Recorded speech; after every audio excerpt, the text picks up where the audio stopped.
11 साल मुझे अगले महीने वेस्टीज में हो जाएंगे। वेस्टीज की बदौलत कॉलेज से निकलने के बाद कभी जॉब नहीं करनी पड़ी। वेस्टीज की बदौलत बॉस नाम का प्राणी कभी जिंदगी में नहीं आया। और उसका सिर्फ एक ही रीजन है, मेरे से अगर कोई पूछता है ना वेस्टीज में कामयाब होने के लिए क्या करना पड़ेगा, तो वेस्टीज को जॉब की तरह करना पड़ेगा। वेस्टीज को जॉब की तरह करना पड़ेगा। सुबह निकलने का टाइम होना चाहिए, रात को आने का टाइम होना चाहिए, पीयर प्रेशर होना चाहिए। आपके वहां पे भी एक टारगेट होता है, यहां टारगेट लेके काम कीजिए। वहां पे भी एक बॉस होता है, यहां अपलाइन होता है। सेम एक जॉब की तरह मैंने वेस्टीज को किया।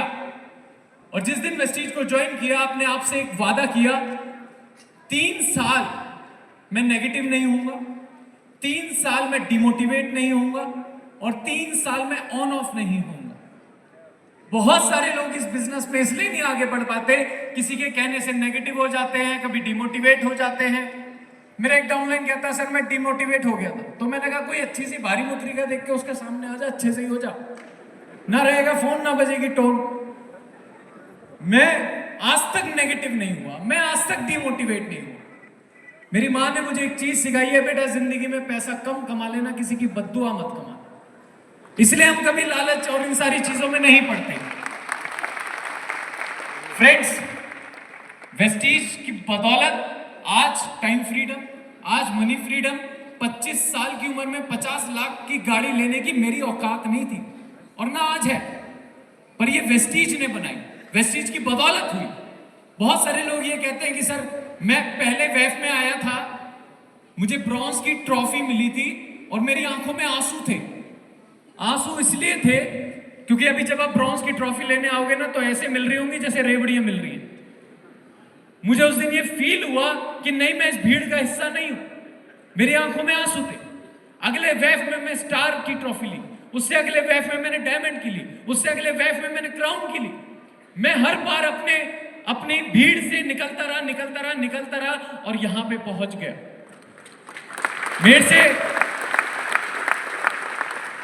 दोस्त, बहुत सारे लोग ये पूछते हैं, सर वो आ गया, वो चला गया। अरे किसी के आने जाने से मुझे फर्क नहीं पड़ता। और इन सब वीएमसीएम की 2 खूबी बता दूं, जानना चाहते हो?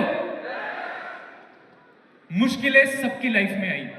आपकी लाइफ में भी मुश्किलें आ रही है? यस और नो? तो आप में और वीएमसीएम में एक बात तो कॉमन है कि मुश्किलें सबकी लाइफ में आई। इनकी में भी आई और आपकी में भी आ रही है। कॉमन हो गई एक बात। दूसरी चीज सुन लीजिए, किसी ने हार नहीं मानी। और ये किसके हाथ में है हार ना मानना? ये किसके हाथ में है? यस, आपके हाथ में है। फ्रेंड्स, किसी के आने जाने से फर्क नहीं पड़ता। ये बिजनेस का नहीं, ये प्रकृति का भी नियम है। एक बार एक हाथी के ऊपर मच्छर बैठा हुआ था। तो मच्छर जब उठा तो उसने हाथी को थैंक यू बोला। तो हाथी ने पूछा, भाई थैंक यू क्यों बोल रहा है? मच्छर